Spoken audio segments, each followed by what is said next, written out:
Hello student, नमस्कार। आप देख रहे हैं गणित बाला कैरियर यूट्यूब चैनल।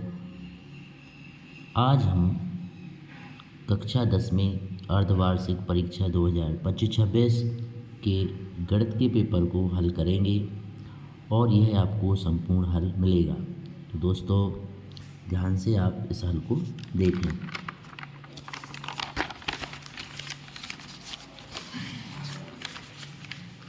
सबसे पहला प्रश्न है, सही विकल्प चुनकर लिखिए। इसमें पहला सवाल दिया है, रेखिक समीकरण ए एक x प्लस बी एक y प्लस सी बराबर 0। दूसरा समीकरण a 2x plus b 2y plus c बराबर 0 है का एक अद्वितीय हल होने की शर्त क्या होगी? तो इसका आंसर है 1। इसका आंसर 1। इसके बाद इसका दूसरा प्रश्न है, द्विघात समीकरण a x square plus b x plus c बराबर 0 का विविध कर का सूत्र क्या होगा? तो इसका जो आंसर है D, B square minus 4ac। तीसरा प्रश्न है, समांतर श्रेणी 4, 10, 16, 22 का सारवंतर। सारवंतर का मतलब होता है पहले पद से जैसे ही दूसरे पद पर पहुंचते हैं तो दूसरे पद और पहले पद में कितना अंतर है, या तीसरे पद और दूसरे पद में कितना अंतर है। तो इसको ज्ञात करने के लिए हम आगे वाले पद में से पीछे वाला पद घटा देते हैं। जैसे कि 10 में से 4 को घटाएंगे तो यहाँ पर 6 निकलेगा। 4 में से 10 में से 4 जाएगा 6 आएगा। 16 में से 10 जाएगा 6 आएगा। 22 में से 16 जाएगा 6, यानी सारवंतर सभी जगह समान होगा। इसका उत्तर है 6। चौथा प्रश्न, बिंदु पी एक्स वाई की मूल बिंदु के निर्देशांक 0, 0 से दूरी, इसका आंसर होगा √x² प्लस y²। जैसे ही आगे बढ़ते हैं, प्रश्न संख्या 5, निम्नलिखित में द्विघात बहुपद होगा। द्विघात बहुपद की पहचान होती है कि चर की अधिकतम घात 2 होनी चाहिए। तो इसमें चर की घात अधिकतम 2 है, जबकि इसमें नहीं है। इसमें 1 घात, इसमें 3 घात, इसमें 1 घात, तो अपना उत्तर आएगा ए। छठवां क्वेश्चन है, एक परिमेय संख्या और एक अपरिमेय संख्या का योग। तो एक परिमेय और अपरिमेय संख्या का योग अपरिमेय संख्या होता है। यहाँ योग पूछे, अंतर पूछे, गुणा पूछे, सबका उत्तर अपरिमेय संख्या ही होता है। इसके बाद इंग्लिश मीडियम बच्चों के लिए यह प्रश्न पूरा इंग्लिश में दिया जा रहा है। तो हिंदी मीडियम वाले बच्चों के लिए वीडियो बना रहे हैं। तो हिंदी मीडियम बच्चों के लिए ये प्रश्न संख्या 2 है, रिक्त स्थान की पूर्ति कीजिए। एक पेड़ की छाया व ऊंचाई बराबर हो तो उन्नयन कोण 45 डिग्री होगा। अगर हम 45 लिखते हैं तो उत्तर उतना अच्छा सही नहीं माना जाता है, हमें इसके ऊपर डिग्री लगाना है। ध्यान रखें, किसी पेड़ की छाया और ऊंचाई, किसी पेड़ की छाया और ऊंचाई बराबर हो तो 45 डिग्री का कोण बनेगा। बच्चों, यहाँ पेड़ की जगह मीनार या कोई व्यक्ति या कुछ भी आ जाए, उसकी ऊंचाई और छाया जब भी बराबर आएगी तो आपको 45 डिग्री कोण ही हमेशा लिखना है। यह प्रश्न, इस प्रकार के प्रश्न बोर्ड में अवश्य आते हैं, ध्यान रखिए 45 डिग्री ही आएगा। प्रश्न संख्या 2 का दूसरा, दो त्रिभुज जिनकी आकार समान हो परंतु आवश्यक रूप से आमाप समाप ना हो तो वो समरूप कहलाते हैं। समरूप का मतलब एक छोटा ट्रायंगल और एक बड़ा ट्रायंगल, ये दोनों समरूप हैं, लेकिन यह आवश्यक नहीं है कि यह सर्वांगसम हो। ठीक है, दो त्रिभुज जिनकी आकार समान हो, आकार दोनों के समान है क्योंकि त्रिभुज है, परंतु इनकी माप देखी जाए भुजाओं की वो समान नहीं है, तो ये समरूप होंगे। इसमें समरूप भरेंगे। एक द्विघात समीकरण के में चर की अधिकतम घात 2 होती है।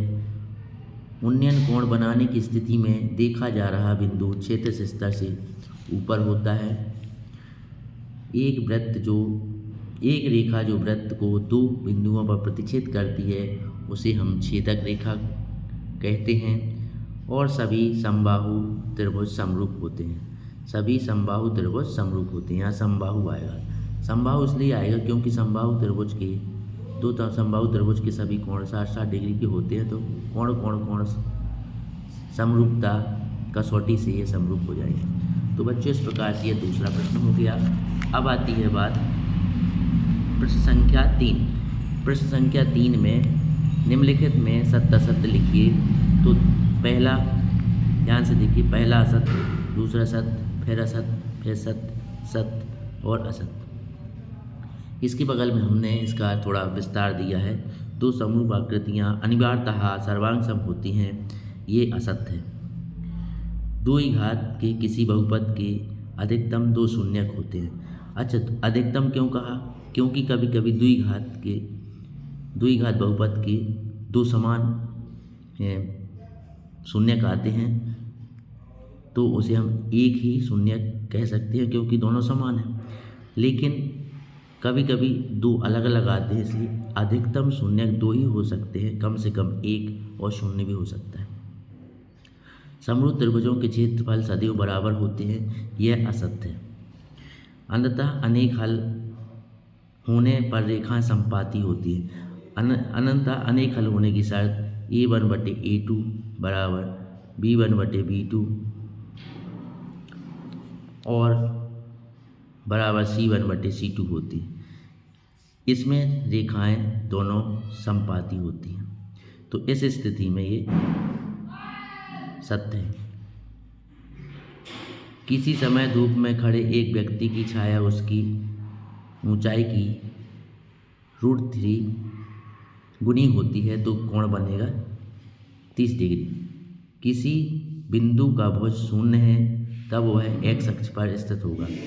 भुज और कोटि, भुज यहाँ आता है, x निर्देशांक है और कोटि y निर्देशांक है। ठीक है, तो उसने कहा है कि x अक्ष पर है, तो निश्चित रूप से x अक्ष पर यदि है तो y 0 होगा, यानी कि x 0y। अब वो कहता है कि भुज 0 है, भुज 0 है, तो पहला 0 है और दूसरा इसका होगा, तो ये y अक्ष का बिंदु है, परंतु कह रहा है ये x अक्ष का, इसलिए ये गलत है, फाल्स आएगा, यानी असत्य। इस प्रकार से बच्चों प्यारे स्टूडेंट देखो आगे प्रश्न संख्या 4, सही जोड़ियाँ। 9 sec square minus 9 tan square को हम 9 से मिला देंगे। 15 और 30 का एलसीएम 30 होगा। साइन स्क्वायर 35 और कॉस स्क्वायर 35 का उत्तर 1 होगा। अच्छा, ये 35 जो है, ये 35 की जगह अगर आप साइन स्क्वायर थीटा मान लेते हैं और कॉस स्क्वायर थीटा कर देते हैं, तो यह एक सर्वसमीका है जो 1 के बराबर होती है, इसीलिए आप इसको इससे मिलाएंगे। इसके शून्यक 2 और 3 होंगे। अचर बहुपद की घात 0 होती है और tan स्क्वायर 30 का मान 1/3 होता है। अचर बहुपद की घात 0 कैसे होती है? अचर बहुपद में हम मान लीजिए 5 लेते हैं, ये अचर है, इसको बहुपद बनाएंगे तो x लगाएंगे, इस प्रकार 0 लगा देंगे। इसी प्रकार से किसी संख्या को भी ऐसा लिख सकते हैं और इसकी घात 0 होगी, तो इस प्रकार से सही है। अब आता है प्रश्न संख्या 5। प्रत्येक का एक शब्द में उत्तर दीजिए। यदि द्विघात बहुपद ax² + bx + c के शून्यक अल्फा बीटा हो तो अल्फा प्लस बीटा का मान -b/a होगा। जिस समीकरण का आलेख एक सरल रेखा हो वह रैखिक समीकरण कहलाएगा। द्विघात समीकरण के मूल ज्ञात करने का सूत्र श्रीधराचार्य जी ने दिया था। आधारभूत समानुपातिक प्रमेय का कथन। आधारभूत समानुपातिक प्रमेय का कथन देखिए, आधारभूत समानुपातिक प्रमेय का कथन हम इस प्रकार से दे सकते हैं, इसको आप बच्चों लिख सकते हैं। यदि किसी त्रिभुज की एक भुजा के समांतर अन्य दो भुजाओं को भिन्न भिन्न बिंदुओं पर प्रतिच्छेद करने के लिए एक रेखा खींची जाए तो ये अन्य दो भुजाओं एक ही अनुपात में विभाजित हो जाती हैं। तो इस प्रकार से ये हमारी आधारभूत समानुपातिक प्रमेय कहलाती है। तो इसको आप लिख सकते हैं। अब बात आती है बच्चों, कभी कभी यहाँ आ जाती है अंकगणित की आधारभूत प्रमेय। तो बच्चे अंकगणित की आधारभूत प्रमेय में ये आधारभूत समानुपातिक प्रमेय लिख देते हैं, इसकी जगह उसे लिख देते हैं। तो स्पष्ट रूप से ध्यान रखें, यह प्रमेय अध्याय 6 त्रिभुज से संबंधित है और वह प्रमेय अध्याय 1 से संबंधित है, वो अलग है, ये अलग है, इसको ध्यान रखना। अब आती है बात इसकी, यहाँ देखो बच्चों, यदि किसी वृत्त के व्यास के छोर आपको दिए हुए हैं तो उसका हमें केंद्र का निर्देशांक निकालना है। यदि ये वृत्त हो बच्चों, ये वृत्त बना दिया जाए तो ये है व्यास के छोर। तो एक छोर x1 y1, दूसरा छोर x2 y2 और केंद्र होता है बीच में, यानी कि बीच बिंदु के निर्देशांक के लिए जो सूत्र होता है वो होता है x बराबर x1 प्लस x2 बटे 2। तो इसी का उपयोग करते हुए हमने क्या किया, एक बिंदु जो हमारा x1 है वो 5 है, x2 हमारा 2 है। इन दोनों को हमने x1 x2 जोड़ा और 2 का भाग लगाया तो 4 आया। इन दोनों को जोड़ा तो ये पूरी क्रिया होने के बाद 4 बटे 2 आया। इस प्रकार से 4 और 2 इसके क्या हो जाएंगे, केंद्र के निर्देशांक। दृष्टि रेखा किसे कहते हैं, व्यक्ति, प्रेक्षक या देखने वाला। प्रेक्षक की आंख से किसी वस्तु, जिसे हम मीनार कहते हैं यहाँ, के शिखर तक खींची गई सीधी रेखा को हम दृष्टि रेखा कहते हैं। जैसे बच्चों ये मीनार है, यहाँ पर हमें आप प्रेक्षक के रूप में हैं और यहाँ से हम मीनार का शिखर देख रहे हैं, तो ये जो लाइन बन रही है, सीधी लाइन बन रही है, इसे दृष्टि रेखा कहते हैं। तो प्यारे बच्चों, यहाँ तक 5 प्रश्न हो चुके हैं और ये 5 प्रश्न अगर आप सही करते हैं तो आपको 30 नंबर मिल जाते हैं। और बच्चों 30 नंबर आपको मिलते हैं तो आप पास हो जाते हैं 75 नंबर में। चलिए प्रश्न संख्या 6, 156 के गुणनखंड, 156 के अभाज्य गुणनखंडों को लिखिए। यानी 156 को अभाज्य गुणनखंडों के रूप में व्यक्त करना है। तो बच्चों अभाज्य गुणनखंड हमेशा इस तरीके से करते हैं, 156 और ऐसे काटते जाते हैं। 156 में हम 2 का भाग लगाएंगे, फिर इसी तरीके से करेंगे तो 156 के अभाज्य गुणनखंड हो जाती है 2 × 2, 3 × 13 × 1, ये हो गया अभाज्य गुणनखंड। अब बात आती है 6 और 20 का अभाज्य गुणनखंड विधि से HCF। तो 6 और 20 का HCF यानी लघुत्तम, HCF का मतलब महत्तम समावर्तक, हाईएस्ट कॉमन फैक्टर निकालना है। ध्यान रखें, हाईएस्ट कॉमन फैक्टर निकालने के लिए हमें प्रश्न आप ध्यान रखिए। प्रश्न ध्यान रखने के बाद आप ध्यान गौर से देखें, इसको हम इस तरीके से दर्शा सकते हैं। देखो बच्चों, ये रहा अपना सवाल, ठीक है। देखो यहाँ देखो 6 और 20 के का अभाज्य गुणनखंड विधि से HCF निकालना है। HCF निकालने के लिए हमें यहाँ पर देखो अथवा का प्रश्न है, ये रहा हमारा पहला वाला प्रश्न, तो इसको आप देख लीजिए, ना बने तो इससे लिख लीजिए। अब आता है अथवा का प्रश्न। 6 और 20 का जब हम HCF निकालते हैं तो हम 6 की अलग अभाज्य गुणनखंड करते हैं और 20 के अलग करते हैं। दोनों के अभाज्य गुणनखंडों को क्रम से 2 लाइनों में लिखते हैं ऊपर नीचे, और इनका एक पेयर या जोड़ा या युग्म बनाते हैं। युग्म में प्रत्येक युग्म में से एक एक संख्या यहाँ लेते हैं और उनका आपस में गुणा करते हैं, तो HCF 2 आता है। गलती कहाँ करते हैं बच्चे कि बच्चों को LCM, HCF और अभाज्य गुणनखंड में अंतर पता नहीं होता है। ये अभाज्य गुणनखंड है, ठीक है, और ये अभाज्य गुणनखंड विधि से लघुत्तम महत्तम निकालते हैं। बच्चों को जब महत्तम आता है तो बच्चा इतना का सवाल कर देता है और ये इतना हिस्सा छोड़ देता है। तो बोर्ड क्लास में 10वीं क्लास में ध्यान रखना है, महत्तम समावर्तक के समय हमें इन दोनों संख्याओं का ये करना है, अभाज्य गुणनखंड करना है और फिर जोड़ा बनाना है, और जोड़ा बन के आंसर आएगा तब महत्तम कहलाएगा। तो साथियों बच्चों देखते हैं अब आगे प्रश्न संख्या 7, एक द्विघात बहुपद ज्ञात कीजिए जिसके शून्यकों का योग और गुणनफल क्रम से दिया। प्यारे बच्चों, समय को देखते हुए हम प्रत्येक प्रश्न का एक ही प्रश्न हल करेंगे, क्योंकि इसमें अथवा में दो दो सवाल है, तो एक करते जा रहे हैं, एक का हल हम दिखाते जा रहे हैं, और उसको आप ना बने तो उससे समझ सकते हैं। तो सबसे पहले चर्चा करते हैं अपन। देखो बच्चों, प्रश्न ध्यान से देखो। प्रश्न पहला है, 7वां प्रश्न का पहला है, द्विघात बहुपद ज्ञात कीजिए जिसके शून्यकों का योगफल और गुणनफल। तो योगफल है -3 और गुणनफल है 2। तो इसका उत्तर आएगा x² + 3x + 2। अब आएगा कैसे, तो यहाँ से ध्यान से देखो। देखो ये प्रश्न दिख रहा है आपको, प्रश्न के साथ ये है उसका उत्तर। शून्यकों का योग अल्फा प्लस बीटा -b/a का मान दिया 3, 3 के नीचे हम 1 लिख सकते हैं। अल्फा गुणा बीटा यानी गुणनफल दिया होता है c/a, और यहाँ पर हमें दिया है 2, 2 को लिख सकते 2/1। अब दोनों को ध्यान से देखो, -b/a का मान के बराबर दिया -3/1, और c/a के सामने दिया 2/1।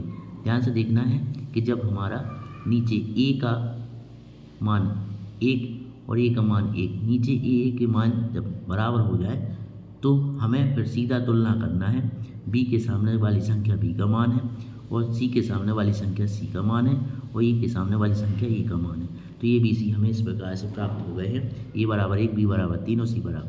हम जानते हैं कि द्विघात बहुपद का जो मानक रूप होता है a² + bx + c होता है।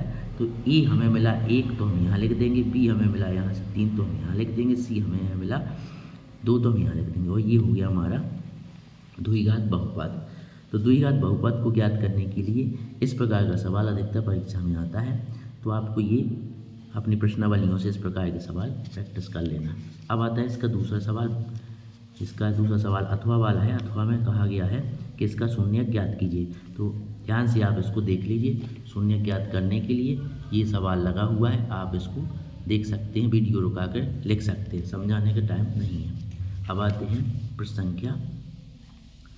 संख्या आते हैं अपन 8 में। निम्न समस्या में रैखिक समीकरणों की युग्म बनाइए। तो 5 पेंसिल 7 कलमों का मूल्य 50 रुपये है, और 7 पेंसिल 5 कलमों का मूल्य 48 रुपये है। तो इसका समीकरण ऐसे बनेगा। हम सबसे पहले एक पेंसिल का मूल्य मान लेते हैं x, और एक कलम का मूल्य मान लेते हैं y। एक पेंसिल का मूल्य कितना है x, तो 5 पेंसिलों का मूल्य होगा 5x, और एक कलम का मूल्य y, और 7 कलमों का मूल्य होगा 7y, और दोनों का कुल मूल्य यानी कि दोनों को जोड़ देंगे बराबर 50। समीकरण 1 बन गया।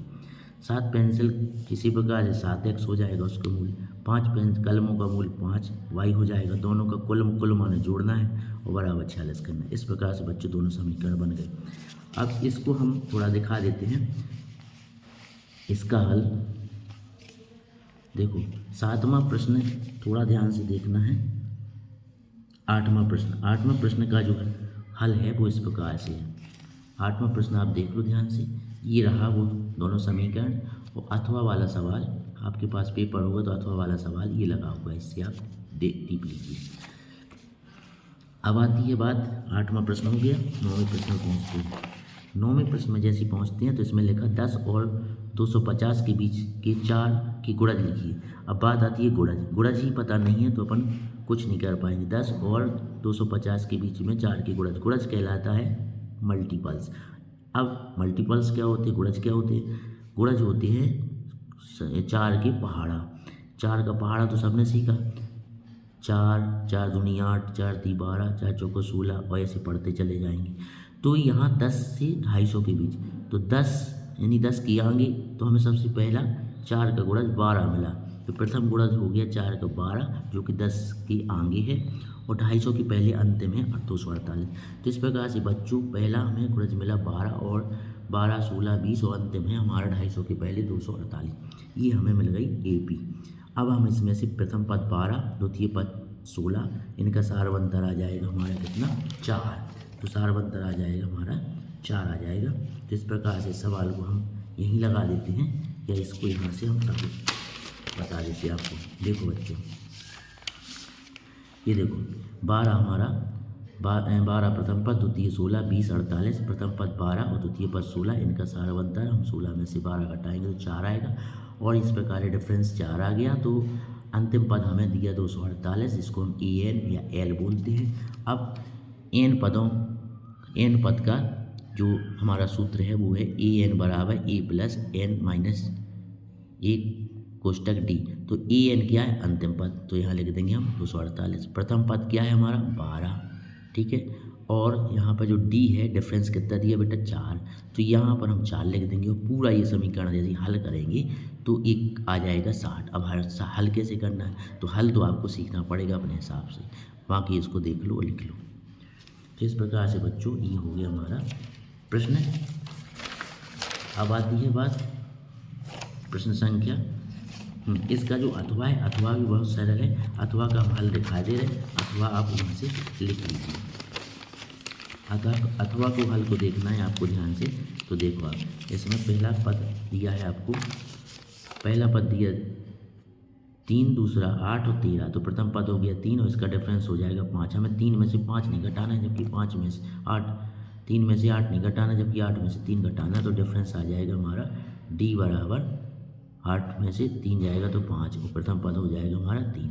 तो बच्चों यहाँ पर हमें मिल गया कौन सा पद? 78 है। तो यहाँ पर भी हम क्या करेंगे? यही वाला सूत्र लगाएंगे। देखो ए एन बराबर ए प्लस एन माइनस डी, इसमें हम ए एन की जगह 78 रखेंगे और ए की जगह 3 और इसको पूरा हल करेंगे तो 16 आ जाएगा। ठीक है, कैसे आएगा 16? हम इसमें मान रख करके इसको हल कर देंगे।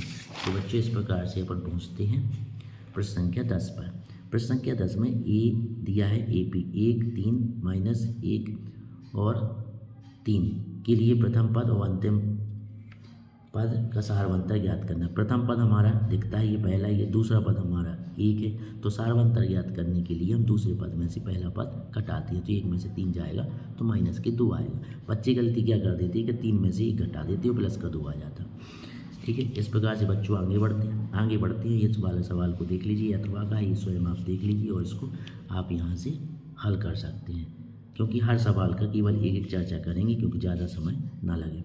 समरूप आकृतियों के दो भिन्न उदाहरण देना है। तो ध्यान से देखो, 2 वृत्त, एक छोटा वृत्त एक बड़ा वृत्त, ये समरूप आकृतियाँ। छोटा त्रिभुज बड़ा त्रिभुज, ये भी समरूप आकृतियाँ हैं। छोटा वर्ग बड़ा वर्ग, ये भी समरूप आकृतियाँ। तो आप ऐसे चित्र बना करके उदाहरण लिख सकते हैं। अगर उदाहरण लिखना ही है तो आप 2 सिक्के, एक 10 रुपये का एक 5 रुपये का, 2 पहिया, एक छोटा एक बड़ा, है ना, और 2 वृत्त छोटे बड़े उदाहरण में दे सकते हैं। समरूप 2 त्रिभुजों के समरूप होने के प्रतिबंध आते हैं। तो प्रतिबंध में आपको नाम लिखना है। भुजा भुजा भुजा, कोण कोण कोण।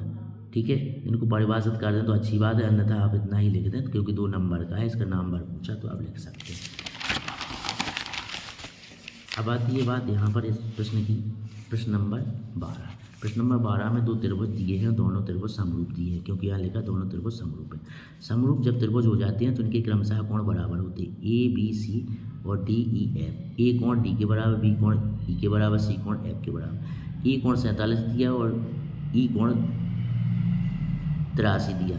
ई कोण 83 है तो ई किसके बराबर? बी के। ई किसके बराबर? बी के, तो ये 83 इधर आ जाएगा, यानी बी कोण 83 हो गया। और ए कोण हमारा पहले से 47 था, इन दोनों को जोड़ लेंगे तो 83 हो गया बी और 47 हो गया ए। इन दोनों को जोड़ देंगे तो ये हो जाएगा हमारा 130 जोड़ करके। और त्रिभुज के तीनों कोणों का योग 180 डिग्री होता है, 2 कोणों का योग 130 है, तो 180 में से घटा देंगे तो ये आएगा 50 आ जाएगा। कितना आ जाएगा? 50। तो ये आ गया 50। तो आपको थोड़ा हल करना है, मैंने तो समझा दिया है। और इसका जो अथवा वाला सवाल है, अथवा वाले सवाल को आप ध्यान से देखोगे तो आप समझ में आ जाएगा। अथवा वाले सवाल में यह सवाल अपना प्रश्नावली 6.1 से संबंधित है। और इस सवाल में कहा गया है कि एक त्रिभुज है जिस ए पी क्यू आर त्रिभुज है, जिसमें से यहाँ पर एक लाइन खींची गई है और ये 3.9 है, ये 3 है, ये 3.6 है, 2.6 है। पूछा गया क्या ये लाइन इसके समांतर है? क्या ये बीच वाली ई एफ इसके समांतर है? समांतर तभी होगा जब इनका दोनों का अनुपात इसके बराबर होगा। तो हमने अनुपात निकाला 3.9/3, यहाँ पर 3.6/3, 2.4 और पूरा देखा तो ये आ रहा है 1.3 और ये आ रहा है 1.5। ये दोनों बराबर नहीं है, इसका मतलब अनुपात ही बराबर नहीं है। तो ये लाइन ये D E F P Q के समांतर नहीं होगी। तो इसका उत्तर हो गया समांतर नहीं है। अब आती है बात कहाँ पर, प्रश्न संख्या 13 पर। प्रश्न संख्या 13 में लिखा है बिंदु ए जिसका निर्देशांक 3, 4 की मूल बिंदु से दूरी। बच्चों ध्यान रखो, मूल बिंदु के निर्देशांक हमेशा 0, 0 होते हैं, ये ध्यान रखना है। तो हमें 0, 0 जो मूल बिंदु के निर्देशांक है उससे इसकी दूरी निकालना है।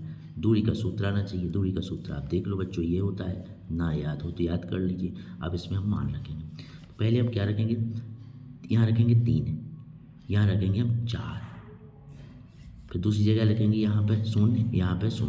तो 3 में से 0 गया तो 3 बचा, और 4 में से 0 गया तो 4 बचा, स्क्वायर लगा है तो ये हो गया, आगे ये हो गया 4 चौके 3 तिरका 9, 4 चौके 16, टोटल हो गया 25, और 25 का वर्गमूल होता है 5।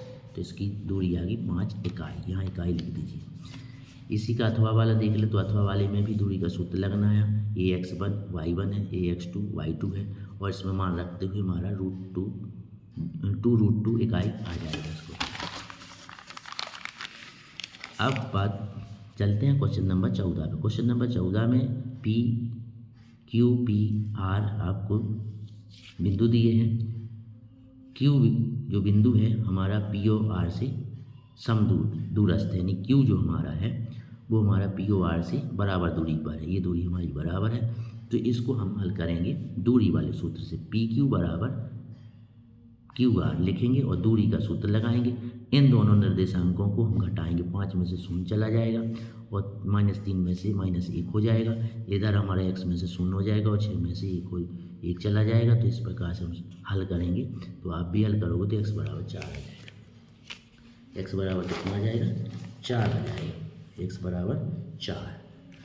इसका अथवा बहुत महत्वपूर्ण है। वह अनुपात ज्ञात कीजिए जिसमें बिंदु A और B को मिलाने वाला रेखाखंड x अक्ष से विभाजित होता है। x अक्ष पर विभाजित होता है, यानी x अक्ष पर वह एक बिंदु होगा जहाँ पे वो विभाजित करेगा। तो x अक्ष पर विभाजित होने वाले बिंदु का निर्देशांक x0 होगा। यहाँ पर y का निर्देशांक, y कोऑर्डिनेट है, वो 0 हो जाएगा। तो हमने इस प्रकार से चित्र बनाया और ये x अक्ष है, जो y अक्ष है, यहाँ से एक लाइन जा रही है जो x अक्ष पर काट रही है। तो यहाँ पर देखो बच्चों, यहाँ पर क्या हो रहा है, इसका निर्देशांक जो लेना है वो सावधानी बरतना है। यहाँ x भुज तो होगा, कोटि 0 हम करते हुए लेंगे। और फिर हम क्या करेंगे, कह रहा है कि ये विभाजित हो रहा है इस बिंदु पर, तो इस किस अनुपात में विभाजित हो रहा है। तो पहला हम अनुपात लेते हैं m1, दूसरा लेते हैं m2। और इसमें हम क्या देख रहे हैं कि y निर्देशांक 0 है, तो y वाला सूत्र लगाएंगे। y बराबर y1 into m2 plus y2 into m1 बटे m1 प्लस m2। इस पर हम मान रख देंगे। मान रखते ही हम जैसे यहाँ 0 रखेंगे, पक्षांतर करेंगे तो ये पक्ष यहाँ जाके 0 हो जाएगा, केवल ऊपर y लाइन बचेगी। यहाँ पे मान रख देंगे m1 इन अनुपात m2 बराबर 1:1 आ जाएगा। तो बच्चों इस प्रकार से हो गया हमारा क्वेश्चन नंबर 14। क्वेश्चन नंबर 15 हमारा त्रिकोणमिति से अध्याय 8 से है। तो यहाँ पर बच्चों त्रिकोणमिति टेबल आपको बता दें, याद कर लेना है। त्रिकोणमिति टेबल आपको परीक्षा स्टार्ट होने के पहले ही बना लेना है रफ पेज पर, ताकि वो बार बार डिस्टर्ब ना करें। तो यहाँ देखो बच्चों, साइन 60 का मान √3/2, कॉस 60 का मान √3, ये सब जानते हैं। तो इसका मान रखेंगे, इनका गुणा करें, √3 गुणा √3 बराबर हो जाएगा 3 और 2 दूनी 4, 1 का गुणा 1 में से 1 और 2 दूनी 4। जब हम इनको जोड़ेंगे, जब हर समान होते हैं तो हम ऊपर जोड़ देते हैं, नीचे का हर से हम लिख देते हैं। 3 1 4, 4/4 बराबर 1। अब बच्चों ये त्रिकोणमिति से अथवा में भी एक सवाल आया है। इसमें कहा गया है कि यदि ये स्थिति है तो ये कोण बराबर कैसे होंगे। तो हम कोई दिक्कत नहीं, कोण ABC, ये A है, ये B है, हम तीनों भुजाओं को x y z ले लेते हैं। हम cos A निकालते हैं, cos B निकालते हैं। cos A निकालते हैं तो cos A यहाँ से निकालते हैं तो आधार वर्टिकारण होगा, और cos B वहाँ से निकालते हैं तो उसके लिए ये हमारा लंब होगा, ये आधार होगा। भाई B के लिए आधार होगा हमारा y और A के लिए आधार होगा हमारा x, कारण हमारा सेम रहेगा। जैसे cos B निकालेंगे तो y/z आ जाएगा। अब दोनों चूंकि हैं बराबर दिए तो बराबर कर देंगे, और यहाँ पर देखने पर ये z से z कट जाएगा, x बराबर y। x बराबर y का मतलब क्या हुआ कि ये दोनों भुजाएं बराबर हैं, दोनों भुजाएं बराबर हैं तो ये समद्विबाहु त्रिभुज है, समद्विबाहु त्रिभुज है तो ये दोनों कोण बराबर हो गया। अब बात आती है आगे क्वेश्चन नंबर 16 की। ध्यान से देखो, क्वेश्चन नंबर 16 में लिखा है 17वें पद आपको यहाँ ले 17वें पद 10वें पद से 7 आ जाएगा। 17वें पद का सूत्र होता है A17 बराबर A प्लस 16D और 10वें पद का होता है A प्लस 9D। और दोनों की तुलना की है तो हम दोनों को देखेंगे कि ये वाला पद इससे 7 आ जाएगा, तो छोटे वाले में हम 7 जोड़ देंगे। तो ये वाला स्थिति यहाँ लिखा और ये वाला स्थिति यहाँ लिखा और इसमें हमने 7 जोड़ दिया क्योंकि यह हमारा 10वां पद छोटा था, इसलिए बराबर करने के लिए 7 जोड़ा। पूरा हल किया तो ये बराबर हमारे D बराबर 1 आ गया। देख लो आप ध्यान से। अब चलते हैं इसके अथवा में। प्रथम 10 पदों का योग हमें दिया हुआ है, प्रथम 10 पदों का योग ज्ञात करना है। तो ये हमारा एक nवें पद का सूत्र दिया है, तो हम पहला पद इसमें ज्ञात कर लेंगे, दूसरा ज्ञात कर लेंगे। पहला दूसरा पद ज्ञात करके हम इसमें डिफरेंस निकाल लेंगे।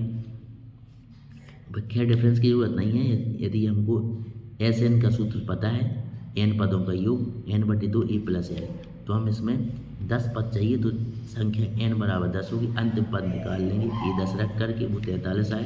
प्रथम पद हम n बराबर 1 रख के निकालेंगे तो वो 7 आएगा और 7 को यहाँ रख देंगे और टोटल हमें 10 पद चाहिए। 10/5 पूरा हल करेंगे 250 आ जाएगा। देख लो ध्यान से।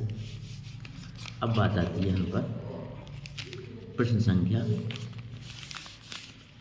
किसकी 17 की। इसमें कहा गया है कि यदि बिंदु P से यानी बाहर से O केंद्र सेंटर पर होगा केंद्र से स्पर्श रेखा PA PB खींची गई और ये दोनों स्पर्श रेखाओं के बीच 80 डिग्री कोण है, तो आपको POA ज्ञात करना है। POA यानी केंद्र पर बनने वाला एक त्रिभुज में जो कोण है उसे हमें बताना है। तो बच्चों इसको सिद्ध करने के लिए हम ये दोनों त्रिभुज सबसे पहले करेंगे सर्वांग। कैसे करेंगे? सर्वांग करने के लिए हम सबसे पहले इस कोण की सहायता लेंगे। दोनों त्रिभुजों में यानी कि PAO त्रिभुज और PBO में A कोण B कोण के बराबर होगा क्योंकि ये हमारा 90 डिग्री, ये दोनों 90 डिग्री हो जाए। दोनों में त्रिज्याएं हैं तो ये भुजा इसके बराबर और ये भुजा बीच में उभयनिष्ठ है, इसलिए हम RHS सर्वांग समता से दोनों को कर देंगे सर्वांग सम। जैसे ही हम सर्वांग सम करेंगे तो ये वाला कोण हो जाएगा इसके बराबर, ठीक है। अब स्थिति ये आती है और ये कोण हो जाएगा इसके बराबर, कैसे CPCT से। और जैसे ये कोण इसके बराबर होगा तो यह C बट जाएगा 2 जगह। सो इस त्रिभुज में ये कोण हो जाएगा 40 और ये है 90। 40 और 90 होते हैं 130 और घटा देंगे अपन 180 में से, तो ये आ जाएगा 50। तो इस प्रकार से 50 आ गया। तो साथियों 70 नंबर का हल घबराने की जरूरत नहीं है। 70 नंबर का हल हम आपको स्पष्ट रूप से यहाँ दिखा रहे हैं, इसको आप लिख सकते हैं। 70 नंबर के हल में आपको ये देखना है पूरा। देखो ये पूरा लिखा हुआ है, यहाँ समझाया है कौन सा कोण है, कैसे हुआ, RHS से हुआ, फिर इसमें CPCT से बराबर हुआ, फिर 80 का आधा हुआ, 80 के बाद यहाँ जाते जाते 50 तक आ गया। इसको बच्चों इस वीडियो में आप इसको रुका कर वीडियो इसको लिख सकते हैं।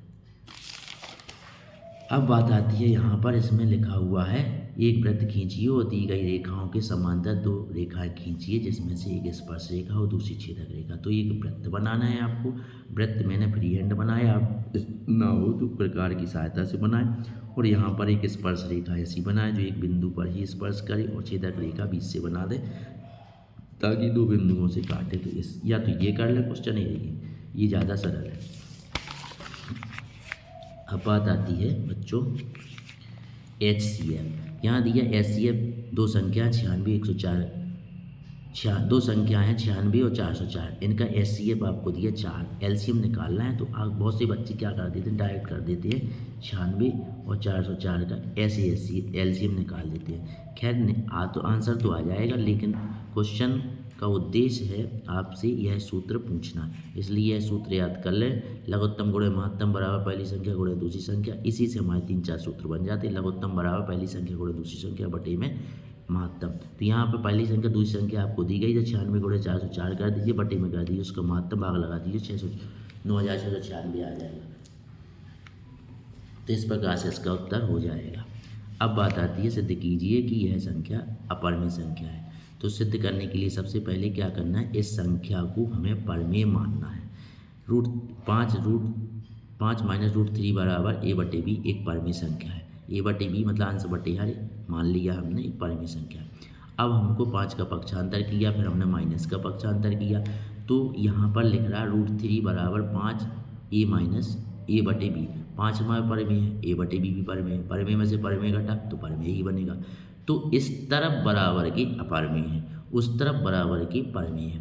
तो इससे बात दिख रही है, ऐसा लग रहा है कि √3 आज परिमेय संख्या बन गया, लेकिन हम सदियों से पढ़ते आ रहे हैं कि √3 अपरिमेय होता है। तो हम किसकी माने, इसकी माने कि इसकी माने? तो ये तो सत्य है, तो ये फिर असत्य है।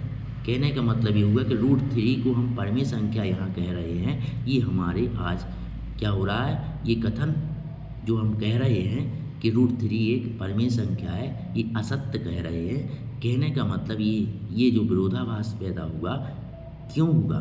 क्योंकि हमने जो परिकल्पना की थी प्रथम लाइन में, यह यहाँ गलती हो गई। इसलिए हम कहेंगे कि हमने जो माना था, हमारी जो परिकल्पना थी वो असत्य है।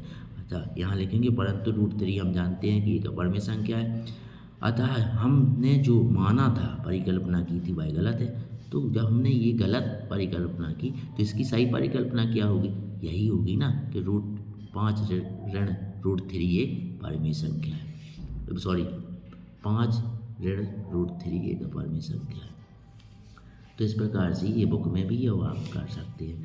अच्छा, यहाँ पर दिया है साइन ए बराबर 3/4 कॉस ए बराबर निकालना है। तो बच्चों इसको हम देखते हैं, 19 नंबर के सवाल को ज़रा देख लो और इसको कैसे किया है आप इसको देख लो। सबसे पहले सवाल ध्यान से देखो बच्चों, ये जो क्वेश्चन है ये वाला, इसमें हम सबसे पहले इसके अनुसार एक त्रिभुज बना लेंगे। हमें दिया है लंब बटे साइन दिया, साइन ए बराबर 3/4 है, तो हमें लंब दिया और कर्ण दिया, लंब 3 दिया, कर्ण 4 दिया। इसकी सहायता से हम भुजाएं बनाएंगे, इसकी सहायता से हम इसको निकाल लेंगे ए बी पे। तो बच्चों हमने यहाँ पर वही सवाल किया है, इसको ध्यान से देखो, वो अपने पेपर में मिलाओ। देखो ये त्रिभुज बना दिया, ये 3/4 है। हम साइन ए को लिख सकते हैं 3k/4 की, तो हमारे पास में अलग अलग भुजाएं हो गई। साइन का मतलब होता है लंब बटे कर्ण, तो 3k मतलब लंब और कर्ण 4k, 3k 4k, इसको पूरा हमने देखा और किया तो लंब हमारा क्या निकल के आ रहा है 3k और कर्ण निकल रहा है 4k। अब यह चूँकि ये समकोण त्रिभुज है, इसलिए हम पाइथागोरस प्रमेय लगाएंगे। पाइथागोरस प्रमेय का सूत्र होता है कर्ण का वर्ग बराबर आधार का वर्ग धन लंब का वर्ग। तो इसमें हम जैसे कर्ण का मान रखेंगे और लंब का मान रखेंगे तो आधार हम निकालेंगे, तो ये निकल के आ जाएगा 7k।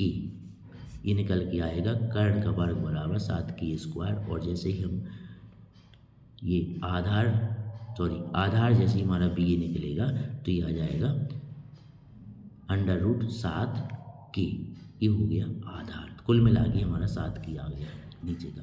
तो हमने वह चित्र फिर से बनाया, ये हमारा 4k है, यह चित्र में दोबारा बनाया, ये हमारा 4k है, ये 3k है और यहाँ पर जो निकल के आए वो 7k। तो इस त्रिभुज में आप ध्यान से देखो। अब हमें क्या करना है, जो पूछे वो बताना है। उसने पूछ रखा था अपन से कॉस ए पूछा था, तो कॉस होता है आधार बटे कर्ण, तो आधार हमारा 7 है और कर्ण हमारा 4 है, तो √7/4। इसी प्रकार से tan पूछा तो tan आएगा लंब बटे आधार, तो यहाँ 3/7 आ जाएगा, क्योंकि आधार बटे लंब बटे आधार। तो इस प्रकार से हमारे आंसर आ गए ये दोनों। तो बच्चों यहाँ पर ये 19 नंबर का हल है, इसको आप ध्यान से देख लो और इस हिसाब से आपको इसमें लिखना है। अब आती है बात 19 के बाद 20। 19 का ये वाला क्वेश्चन आप हल कर सकते हो। 1 + tan² बराबर sec² लिख सकते हो और 1 + cot² की जगह आप cosec लिख सकते हो। फिर इसके बाद इसको आप करोगे तो इसे लिख सकते हो 1/cos और इसको लिख सकते हो 1/1 लिख सकते हो, इसको 1/cos, इसको लिखते हैं 1/sin, और उसको हल करोगे तो sin² + cos² आ जाएगा और sin/cos tan होता तो tan² इसका आ जाएगा। ये ज़्यादा सरल है। अब आते हैं प्रश्न संख्या 20। प्रश्न संख्या 20 में जैसे हम पहुंचेंगे तो यहाँ पर देखो बच्चों, यहाँ पर स्पर्श रेखा, ये प्रश्न बहुत इंपॉर्टेंट है। ये हमेशा पूछा जाता है कि बाह्य बिंदु से किसी वृत्त पर डाली गई स्पर्श रेखाओं की लंबाई बराबर होती है, तो सिद्ध कीजिए। तो इसको सिद्ध करने के लिए बच्चों हम आपको हल देते हैं। 20 नंबर का प्रश्न ध्यान से देख लो और इसका हल देखो। ये बच्चों यहाँ पर है, यहाँ पर देखिए इसका हल, ये पूरा दिया हुआ है। ये वृत्त बना, ये स्पर्श रेखा है, वो हमने पूरा लिखा और इसके बाद इसको प्रूव करना है कि ये वाली स्पर्श रेखा PA PB के बराबर है। तो इसको सिद्ध करने के लिए हमने दो त्रिभुजों को सर्वांग सम किया और सर्वांग सम जैसे ये हो जाता है RHS से, तो हमने CPCT से ये दोनों बराबर कर दिया। इसको ध्यान से देख लो। अब बात आती है क्वेश्चन नंबर, अब होती है क्वेश्चन 4 नंबर का क्वेश्चन होता है, जिसमें ये क्वेश्चन है। सबसे पहले क्वेश्चन आया ये, हल कीजिए। तो यहाँ पर सबसे पहले इन दोनों समीकरणों को किसी एक विधि से हल कर लेना है। x y का मान निकाल लेना है। x का मान आएगा -2, y का मान आएगा 5, और जैसे इसमें रखोगे तो आ जाएगा -1। इसको हल करने के लिए हमें हल करके दिया है, तो आप इसके हल को देख लीजिए ध्यान से। इसके हल को आपको देखना है, तो देखो ध्यान से। देखो बच्चों, ये रहा आपका 21 नंबर का हल, और ध्यान से देखना है। ये रहा, दोनों को हमने विलोपन विधि, यहाँ पे कौन सी विधि लगाई? विलोपन विधि। दोनों समीकरण लिखी और दोनों को विलोपित करने का प्रयास किया। विलोपित हमने x को किया, y का मान हमें मिला यहाँ पर 7, और जैसे ही हमने y के मान को फिर से हमने किसी एक समीकरण में रखा तो हमें मिला x y हमें मिल गया है, और दोनों का मान हमने इसमें रखा तो m बराबर 2 मिलता है। तो इसको आप ध्यान से वीडियो रोक के लिख लीजिए। अच्छा, अथवा वाला सवाल है। अथवा वाला सवाल प्रतिस्थापन विधि का। अच्छा, ध्यान रखिए, या तो प्रतिस्थापन विधि से एक सवाल आएगा या विलोपन विधि से। तो एक विलोपन विधि या प्रतिस्थापन विधि का ही सीख लीजिए, ये बहुत इंपॉर्टेंट है, और ये दो विधियों में से एक विधि का आप सीख लीजिए और इसमें से आने वाला। तो इन दोनों को हम करेंगे, इसको उत्तर इस प्रकार से आएंगे। इसको हल करने के लिए बच्चों आप ध्यान से 19 नंबर का जो 21 नंबर का जो अथवा वाला सवाल है, वो सवाल ये लगा हुआ है पूरा। इसको आप यहाँ से वीडियो रोक के पूरा लिख लीजिए। अब आती है बात यहाँ पर सवाल नंबर 22। वर्ग समीकरण दिया हुआ है में k का मान ज्ञात करना, जिसके लिए दो मूल बराबर हो।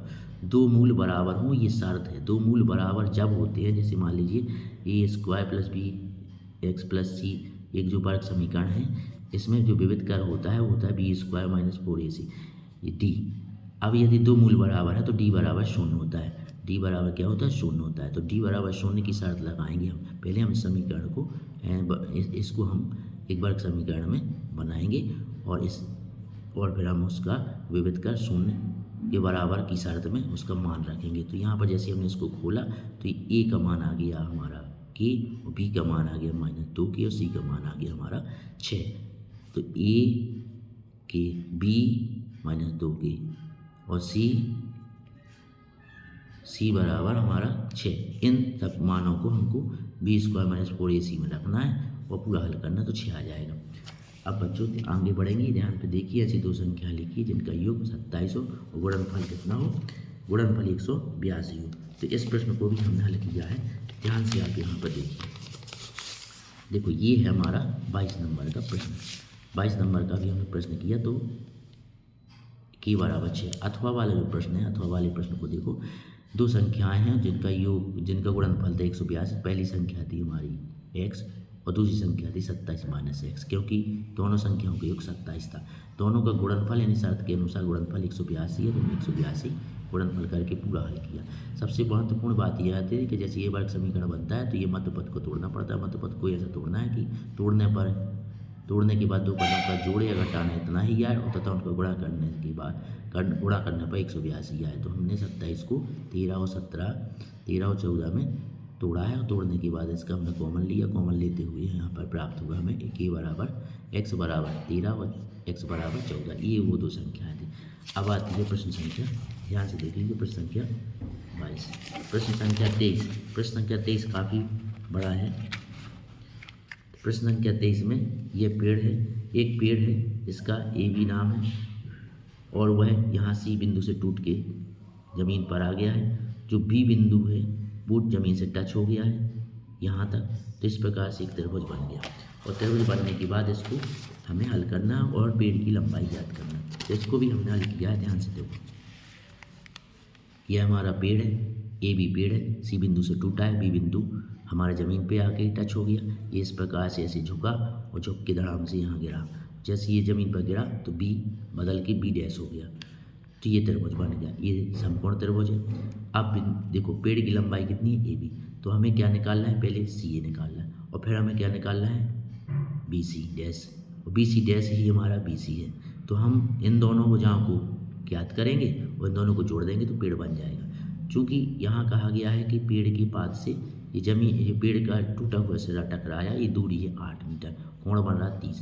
तो यहाँ पे हमें ये दोनों भुजाएं इसकी सहायता से निकालना, तो हमने यहाँ पर हल किया इसको। तो cos 30 लगाया, tan 30 निकाला, तो ये हमारा BC डैश निकल आया हमारा 16√3 और AC डैश tan से निकाला 8√3।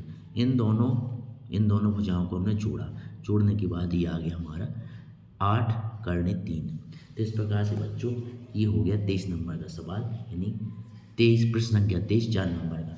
तो प्यारे बच्चों, सारे बच्चे ध्यान से सुने कि 10वीं की परीक्षाएं फरवरी में होने जा रही हैं, अतः ये 6माही पेपर आप अच्छे से हल कर लें। हल करने के बाद इसको बार बार करें, क्योंकि इसके आधार पे ही या जैसे ही कई प्रश्न उसमें आने वाले हैं। आप यदि ये पेपर अच्छे से कर लेते हैं 100% आप पास हो जाएंगे, क्योंकि 25 नंबर ही पास होने के लिए चाहिए और जो आसानी से आ सकते हैं। इसलिए प्यारे बच्चों, रोज़ प्रतिदिन स्कूल जाओ अपने जहाँ भी पढ़ते हो, और कक्षा में भी पूरा पढ़ो और घर पर भी पढ़ो। धन्यवाद।